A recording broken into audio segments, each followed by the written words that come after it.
آمین ہوتا ہے۔ امیر اہل سنت کی نصیحتیں اولاد کے حوالے سے ہم نے کچھ سنی تھیں۔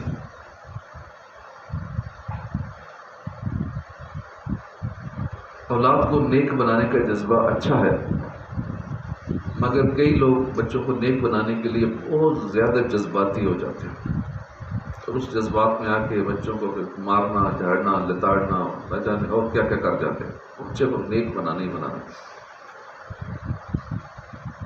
اس کے لیے بے جا جذباتی ہونا درست نہیں ہے۔ بچے کو کن ذہن یا پڑھائی میں کمزور وغیرہ کہنے اسے مزید کن ذہن بنا سکتا ہے۔ جب بچوں کو ہم کہتے ہیں تو نالائق ہے، پڑھتا ہی نہیں ہے، پڑھتا ہی نہیں ہے، نالائق ہے، نالائق ہے، نالائق ہے، اب نہیں ہے نا تو وہ پکا ہو جائے گا۔ جب چند بار اسے نالائق کہہ دیا، اب اگر نہیں بھی ہے بالفاظ تو پکا ہو جائے گا، ہے تو پھر تو اور زیادہ ہوگا، کیونکہ بچے کو جو چیز کہی جائے نا، بچے کا ذہن بن جاتا ہے کہ ٹھیک ہے میں کی ہوں۔ کہا جائے بچہ تو یہ چیز فلاں سالن نہیں کھاتا، ہمارا بچہ فلاں سالن نہیں کھاتا، ساری زندگی نہیں کھائے گا، اس کا یہی ذہن بن جائے گا کہ میرے بارے میں سب کا یہی کنسیپٹ ہے، اس کا اپنا بھی یہی کنسیپٹ بن جاتا ہے کہ ٹھیک ہے جی میں نے فلاں چیز نہیں کھانی، کیونکہ وہ سن چکا ہے کہ ہمارا بچہ گوشت نہیں کھاتا، نہیں کھائے گا، پکا ہو جائے گا۔ ہم الٹ کرتے ہیں، بچے کو سدھارنے کا جو کام کرنا چاہیے تو پیرنٹنگ سیکھی نہیں ہوتی لوگوں نے کہ بچے کیسے پالنے ہیں۔ یہ تو فن میرے خیال 100% میں سے نہ شاید 1% لوگ بھی نہیں جانتے بچوں کو پالنا کیسے ہے، باقی بہت سارے ہر چیز سیکھیں گے۔ یہ پیرنٹنگ پورا ایک ٹاپک ہے اور یہ سیکھنا پڑتا ہے کہ اپنے بچوں سے ڈیل کیسے کرنا ہے۔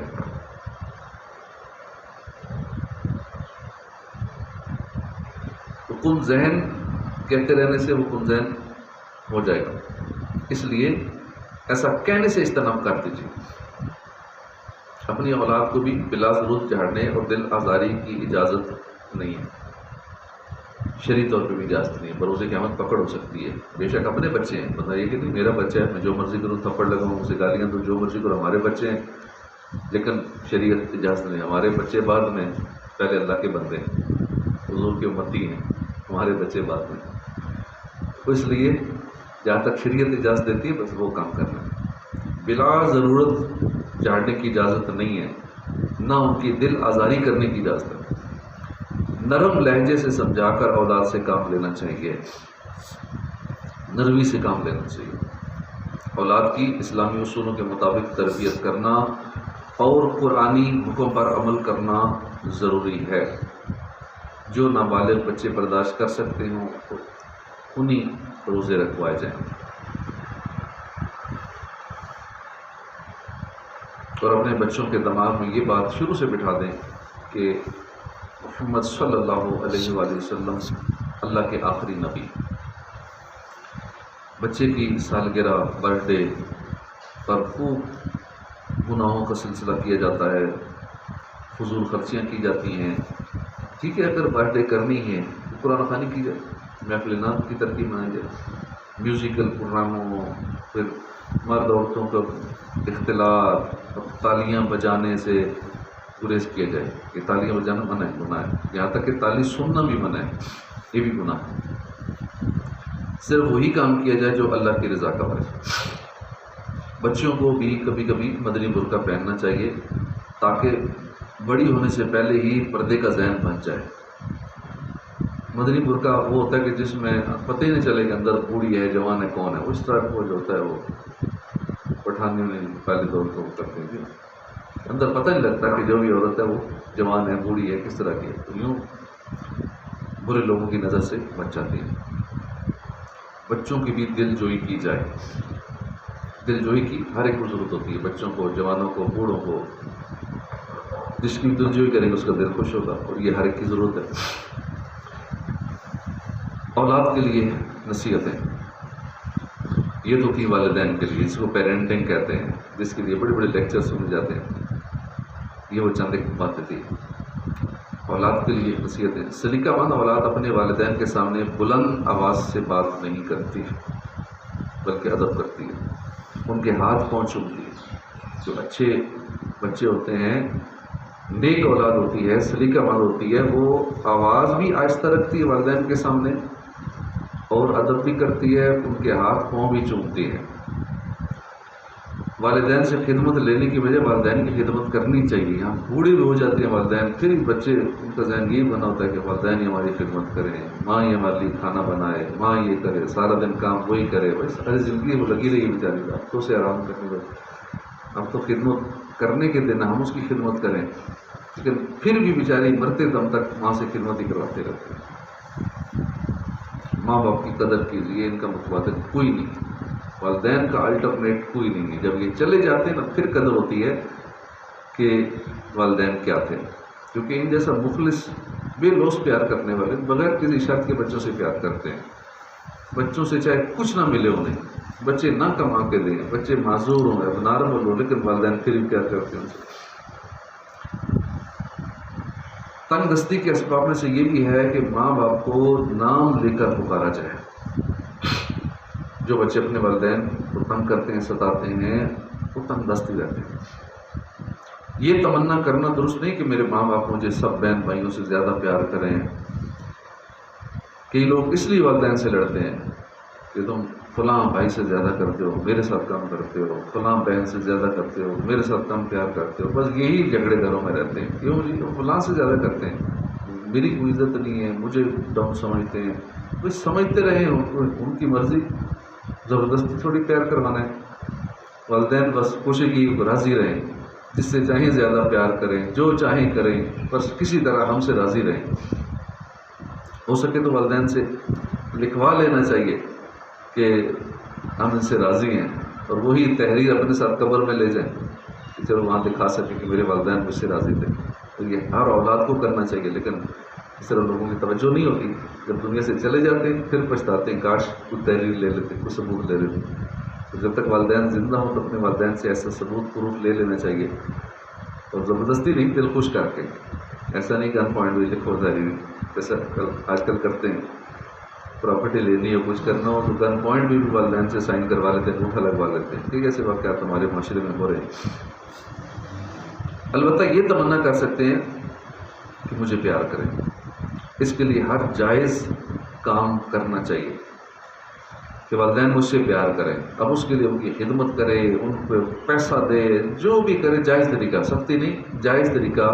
زیادہ پیسہ لگائے ان پہ، کیوں؟ والدین مجھ سے پیار کریں. جس چیز سے والدین خوش ہوتے ہیں نا، بس اس انداز میں نا. اگر پیسے سے خوش ہوتے ہیں ٹھیک ہے، پھر پیسے ہی لگا دیں. کسی طرح بھی والدین کو خوش کرے، جس طرح بھی وہ کھلا پلا کے خوش کر سکتا ہے، ان کو مال دے کے خوش کر سکتا ہے. ان کو والدین اگر اس سے خوش ہوتے ہیں کہ ٹھیک ہے یہ بچہ ساری جائیداد دوسروں کو دے دے، دوسرے بھائیوں کا اس بات پہ بھی راضی ہو جائے کہ مجھے کچھ نہ دیں، سارا کوئی دوسروں کو دے دیں، مجھے بس آپ کی رضا چاہیے، مجھے اور کچھ نہیں چاہیے، آپ مجھ سے خوش ہوں، مجھے یہ چاہیے. تو والدین کے ساتھ یہ کرنا چاہیے، والدین کا تاکہ دل خوش ہو.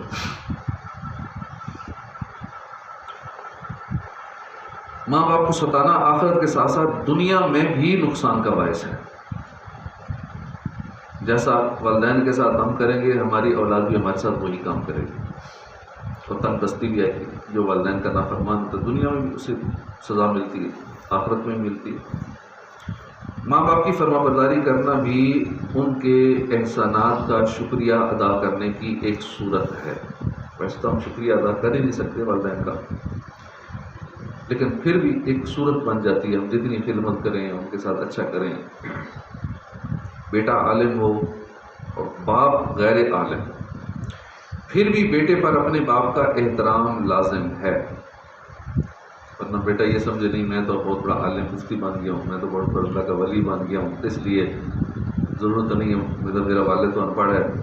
تو پھر بھی چاہے وقت کا غوث ہی کیوں نہ ہو، ولایت کے جس مرتبے پر فائز کیوں نہ ہو، اس کے والدین اس کے لیے قابل احترام. جتنا بڑا عالم مفتی کیوں نہ بن جائے، والدین اس کے لیے بڑے اہم ہیں.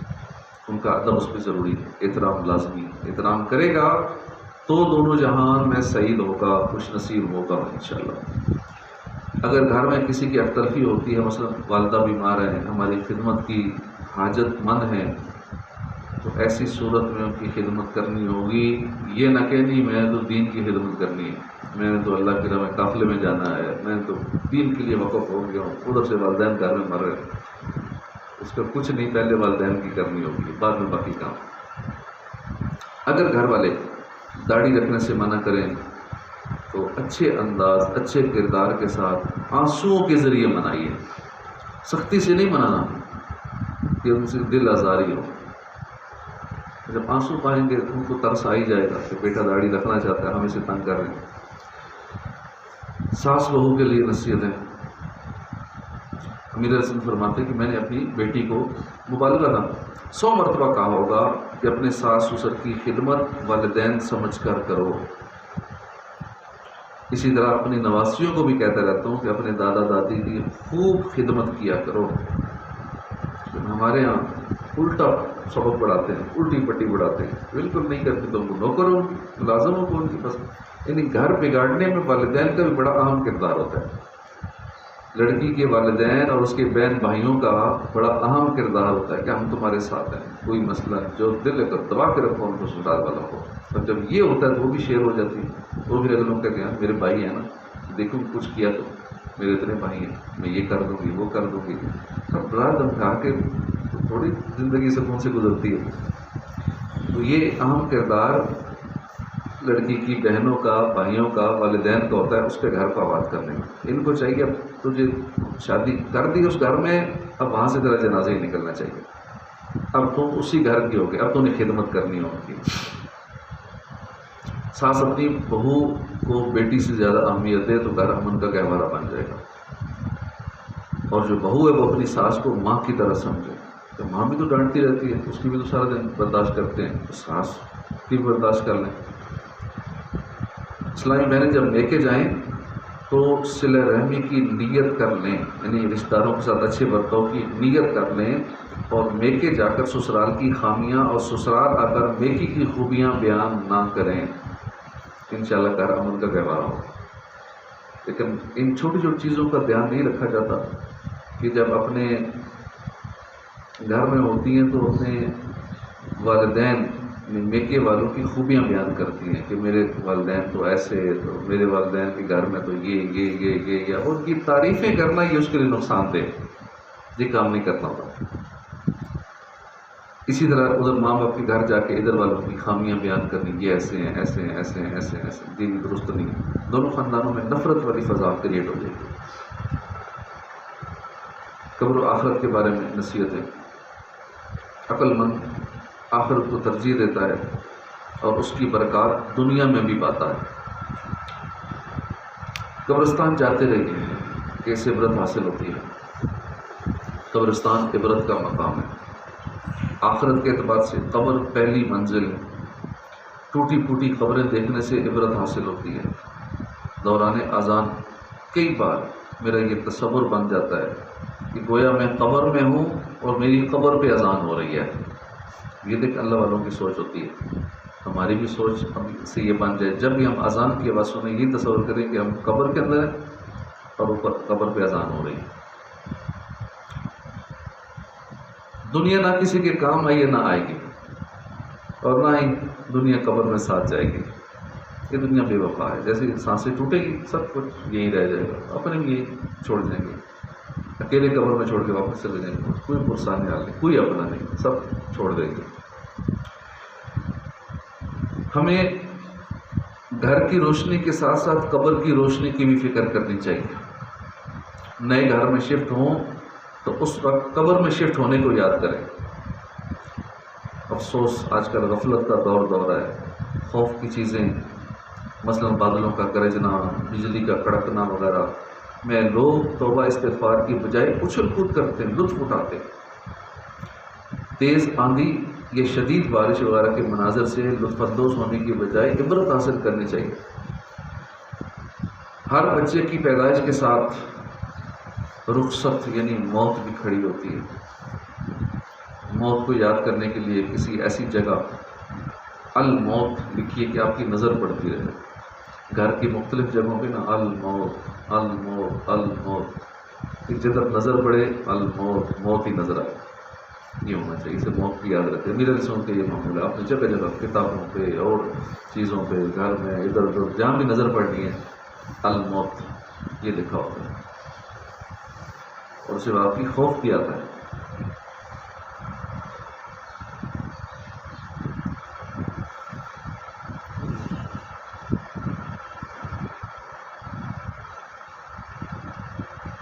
سونے کے لیے وہ چٹائی استعمال کی جائے جو عموماً مردے کے نیچے چارپائی پر رکھتے ہیں. کھجور کی چٹائی ہوتی ہے میت کی چارپائی کے نیچے، اوپر پھر چادر اوپر مردے کو رکھتے ہیں. وہ چٹائی سونے کے لیے استعمال کی جائے. اگر بیڈ کے اوپر بھی سوتے ہیں ٹھیک ہے، اس کے اوپر وہ چٹائی ڈالی جائے تاکہ موت کی یاد آتی رہے کہ میرے مرنے کے بعد میرے نیچے یہ چٹائی بچھائی گئی. مرنے والے کے لیے سب سے بڑا تحفہ دعائے مغفرت ہے. اس کے علاوہ کر کیا سکتے ہیں؟ مرنے کے بعد ہر ایک تمنا کرے گا کاش ایک پیسہ بھی بچا کے نہ رکھتا، سب خیرات کر دیتا. یہ تمنا ہوگی. اس وقت روح نکل جائے گی، کیونکہ اس وقت ہم کچھ نہیں کر سکتے. میں نے کمایا ساری زندگی محنت کر کر کر کر کے، میرے کس کام ہے، میں تو چھوڑ کے جا رہا ہوں پچھلوں کے لیے. تو یہ تمنا ہر ایک کرے گا کاش میں نے ایک پیسہ بھی نہ بچایا ہوتا، نہ میرا بینک بیلنس ہوتا، کچھ بھی نہ ہوتا. اصل عزت آخرت کی ہے. دنیا کی عزت کا کوئی معیار نہیں ہے، یہ عارضی ہے. لوگ زندہ باد کرتے ہیں پھر کچھ دن بعد مردہ باد بھی کرتے ہیں. سب کے حالات ہمارے سامنے. تو آخرت کی عزت مل جائے، اللہ سے یہ دعا کرنی چاہیے کہ صرف دنیا کی عزت کے پیچھے ہی نہیں پڑنا چاہیے. مستقل عزت اور صحیح عزت وہ آخرت کی ہی عزت ہے. دوسروں کا انجام دے کر اپنے لیے عبرت کے مدنی پھول چن لینا یہ عقل مندی ہے. ایمبولینس کی آواز اپنے اندر عبرت رکھتی ہے. دنیا کی تکلیفوں میں جہنم کی تکلیفوں کی یاد ہے. جب بھی کوئی تکلیف آئے جہنم کی تکلیفوں کو یاد کریں کہ وہاں اس سے بڑی تکلیف ہوتی ہے. یہاں کو درد ہو رہا ہے تو کچھ بھی نہیں ہے. جہنم کے جو درد ہوں گے، یہاں کی خارش تو کچھ نہیں ہے، جہنم کی جو خارش ہوگی، خالیں ادھر جائیں گی، خارش کر کر کے خود کو زخمی کر بیٹھے گی. جانوروں کے بارے میں نصیحتیں. چمٹی کو بلا ضرورت نہ ماریں، بلکہ اسے اپنے قبیلے سے بھی جدا نہ کرے چمٹی کو، کیونکہ چمٹی جو ہے یہ اپنے خاندان کے ساتھ رہتی ہے، اپنے قبیلے کے ساتھ رہتی ہے. ایک مرتبہ امیر علیہ السلام نے کہیں سے کیلے خریدے، تو جب کیلے لے کے اپنے گھر پہنچے تو اس کیلے کے چھلکے میں ایک چمٹی نظر آئی. آپ پھر وہ چھلکا لے کے واپس اسی ریڑھی پہ گئے جہاں سے کہیں سے بازار سے خریدا تھا، ادھر ہی چھوڑ کے دوبارہ وہ چھلکا آئے کہ یہ کیڑی اپنے خاندان کے ساتھ مل جائے، ورنہ یہ پریشان رہے گی، کہاں گھومتی پھرتی رہے گی. تو یہ اپنے خاندان کے ساتھ رہتی ہے، اس لیے چمٹیوں کو خاندان سے جدا نہ کیا جائے. بلا اجازت شرع مکھی کو بھی تکلیف دینے کی اجازت نہیں ہے. جانور کو ذبح کے وقت ہونے والی تکلیف کے مقابلے میں انسان کو روح نکلتے وقت کی تکلیف کئی گنا زیادہ ہوتی ہے. اب عید پہ ہمارے سامنے جو جانور ذبح ہوں گے تڑپیں گے، جب چھری پھرتی ہے اس کے بعد جو اندر سے وہ آوازیں نکلتی ہیں اور جانور تڑپتا پھڑکتا ہے، کتنی دیر بعد تک بیچارہ پھڑکتا رہتا ہے. تو اس وقت بندہ یہ یاد کرے تو کہ اس سے کئی گنا زیادہ تکلیف ہمیں ہوگی جب روح نکلے گی ہماری جسم سے. اگر جانور کسی تکلیف میں ہو تو اس کی تکلیف دور کرنا ثواب کا کام ہے. لوگ لطف اندوز ہو رہے ہوتے ہیں جانوروں کی تکلیف سے. عید اور قربانی آ رہی ہے، اس حوالے سے بھی کچھ نصیحتیں. عید صرف رنگ برنگے کپڑے پہننے کا نام عید نہیں ہے، سیر و تفریح کرنا، اچھے اچھے کھانے کھانا، اس کا نام عید نہیں ہے. عید اللہ کا شکر ادا کرنے، خیرات کرنے، اللہ کی رضا کے کام کرنے کا دن ہے. عید الفطر جو ہے یہ روزہ خوروں کی نہیں ہے، روزہ داروں کی ہوتی ہے جو چھوٹی عید ہے. پروقار طریقے سے گلے ملنا چاہیے. کئی لوگ گلے ملتے ہیں یا تو ملتے نہیں ہیں، ملتے ہیں تو دبا لیتے ہیں، بیچ لیتے ہیں اگلے کو. ہو سکتا ہے اگلا کمزور بندہ ہو، اس کی پسلیاں درد کرنے شروع تم دباتے ہیں، اس کے جسم کمر درد کرتی ہے، پھر اٹھا لیتے ہیں. کئی لوگ پکڑ کے اٹھانا بھی نہیں چاہیے، بیچنا بھی نہیں چاہیے. یہ غیر مناسب انداز ہے، ایذا کا باعث ہو سکتا ہے. کئیوں کے تو ریڑھ کی ہڈی توڑ دیتے ہیں بیچارے، اتنا دبا دیتے ہیں تو اس کے بعد بیکار ہو جاتا ہے ساری زندگی کے لیے. عید پر نئے کپڑے پہننا ضروری نہیں ہے. سنت کے مطابق سلے ہوئے پرانے کپڑے، دھلے ہوئے کپڑے پہنے جا سکتے ہیں. عید الفطر یوم تشکر ہے، ہمیں اس میں گناہوں سے بچتے ہوئے اللہ پاک کا شکر ادا کرنا چاہیے. جانور کے ذبح ہوتے وقت تماشا بنانے کی بجائے جانور پر رحم کھاتے ہوئے اپنی موت کو یاد کرنا چاہیے. یہ جانور جب ذبح ہو رہا ہنس رہے ہوتے ہیں, لوگوں نے ایک شور مچایا ہوتا ہے اور ایک تماشا سمجھ رہے ہوتے ہیں, گلیوں میں جگہ جگہ یہ مناظر نظر آئیں گے. یہ درست نہیں ہے. وہ مقام رونے کا ہے, اپنی موت کو یاد کرنے کا وقت ہے. قربانی کا جانور ایسی جگہ ذبح کیجیے جہاں کسی کو تکلیف نہ ہو, کسی پیدل چلنے والے کو سوار ہو. جو جانور راہ خدا میں قربان کیا جاتا ہے وہ جانور بڑا خوش نصیب ہے. ابھی ہمیں نظر آ رہے ہیں گلیوں میں بکرے اور بیل گائے وغیرہ, تو جب ان کو دیکھیں نا تو یہ دل میں تصور کریں کہ یہ بڑا خوش نصیب ہے, یہ اللہ کے نام پہ قربان ہو رہا ہے, اللہ کی راہ میں قربان ہو رہا ہے. کتنا خوش نصیب ہے, کاش میں بھی قربانی پیش کر سکتا رب کی خاطر. اگر استطاعت ہو تو شہر کا سب سے بہترین جانور خرید کر قربان کرنے کے لیے اللہ کی بارگاہ میں بارگاہ رسالت میں پیش کریں اور عرض کریں کیا پیش کریں جانا, کیا چیز ہماری, یہ دل بھی تمہارا ہے, یہ جان بھی تمہاری ہے. جانور آپ نے دیکھے ہوں گے, کروڑوں روپے قیمت ہے, 1-1 کروڑ 2-2 کروڑ کے بکرے, اسی طرح بیل 1 کروڑ کا, 2 کروڑ کا, 10 کروڑ کا بیل ہمیں سوشل میڈیا پہ نظر آ ہی رہے ہیں. تو اگر اللہ نے استطاعت دی ہے, اللہ نے اتنا مال دیا ہے, تو پھر جب یہ عید کا موقع آئے تو اس لیے نہیں کہ لوگ کہیں گے یا میرے ریکارڈ بن جائے گا یا سوشل میڈیا پہ وائرل ہو جاؤں گا, یا پاکستان میں سب سے مہنگا جانور فلاں نے دیا ہے, یا دنیا میں سب سے مہنگا جانور فلاں نے دیا, نیت ہوگی تو پھر کچھ نہیں ملے گا. بس اس جذبے کے ساتھ کہ سب سے مہنگا جانور کروں اور پھر بھی یہ عرض کروں کہ کیا پیش کروں جانا, کہ سب کچھ آپ کے دل بھی تمہارا ہے, یہ جان بھی تمہاری ہے. جس کے یہاں قربانی نہیں ہوتی, ہو سکے تو سب سے پہلے قربانی کا گوشت ان کو دینا چاہیے جن کے یہاں قربانی نہیں ہے, اور ان کو دیں جو بیچارے کسی سے مانگ نہیں سکتے گوشت. ہم انہیں کو دے رہے ہوتے ہیں جو ہر گھر سے مانگ رہے ہوتے ہیں. خاص کر جو یہ مانگنے والے پروفیشنل, جہاں قربانی دیکھیں گے وہاں جمگٹا ہو جاتا ہے, تو 30-30 40-40 لوگ مانگنے والے ادھر سے بھی ادھر سے بھی کرتے کرتے کہ تھوڑے بھر بھر کے انہوں نے پیچھے اسٹارٹ کیا ہوتا ہے, تو انہیں کو سارے دے رہے ہوتے ہیں. اس کو دیں جو نہیں مانگ سکتا, لائنوں میں کھڑا نہیں ہو سکتا, کسی کے گھر جا کے نہیں کہہ سکتا کہ مجھے تھوڑا سا گوشت دے دیں, تھوڑا سا گوشت دے دیں. کئی لوگ ہیں ان کو ہم کہہ رہے ہیں کہ تھوڑا سا یار کام کروانا, گوشت تول لیں, تو پھر بیچارے تھوڑا شرماتے کہتے ہیں تھوڑا گوشت مل جائے گا. اور کئی ویسے کہہ رہے ہیں گوشت مل جائے گا, لیکن تھوڑا اچھے کھاتے پیتے ہیں, لیکن کہہ رہے ہیں گوشت مل جائے گا, کیونکہ اس کا مطلب خود وہ قربانی نہیں کر رہے ہو, اپنا مانگ سکتے ہیں گوشت کسی سے, مانگیں گے تو شرم کی بات ہے, تو کہتے ہیں گوشت مل جائے گا. اور پکا وعدہ تو نہیں کر رہے, کیونکہ قربانیاں لوگوں کی, ہم لوگوں کے گوشت سے تو تبھی دے سکتے ہیں, وہ اگر اجازت دیں گے تو, نہیں اجازت دیں گے تو نہیں لے سکتے. تو ایک سلسلہ کرنا چاہیے. آج کل اپنے جاننے والے جو حصہ دار ہیں نا, اپنے سلام دعا والے نمازی ہیں, حصہ دار, اگر ان کو ہم ویسے کہہ دیں جب موقع ملے کہ آپ کے گوشت میں سے اگر ایسوں کو کہ جو لوگ کہہ رہے ہیں کہ تھوڑا گوشت سفید پوش لوگ ہیں ان کو ہم دے دیں, یا جو ادھر کام کروانے والے کچھ لوگ ایسے ہوں گے کہ جو بیچارے گوشت اکٹھا نہیں کر سکیں گے, ادھر ہی کام کرواتے رہیں گے, گوشت تلنے میں ادھر ساتھ معاملے میں ساتھ ہوں گے, تو ایسوں کو اگر دے دیں تو بہتر ہے. پہلے اجازت ہو جائے گی نا تو پھر وہ اسے دار کہے گا ٹھیک ہے, وہ خود نکال دے گا. لیکن بعد میں جب پیک ہو کے توڑے میں پیک ہو کے چلا جائے گا تو پھر تو وہ اپنی پڑ جاتی ہے, تو ادھر فلاں کے گھر دینا ہے, ادھر سے بھی ہمیں گوشت آیا تھا تو ہم نے بھی دینا ہے, یعنی پھر وہ باجیاں وہ شروع ہو جاتی ہے, کیونکہ فلاں نے ہمیں دیا تھا اس لیے ہم نے ادھر بھی دینا ہے, ہاں اس گھر سے بھی آیا تھا ہم نے بھی ادھر دینا, وہ ادلا بدلا شروع ہو جائے گا. پھر وہاں دینا ہے جہاں سے نہیں آیا تھا وہاں دینا ہے, جس نے جو نہیں قربانی کی ادھر دینا ہے, جو نہیں مانگ سکتا ادھر دینا ہے, جو سفید پوش لوگ ہیں ان کو دینا ہے.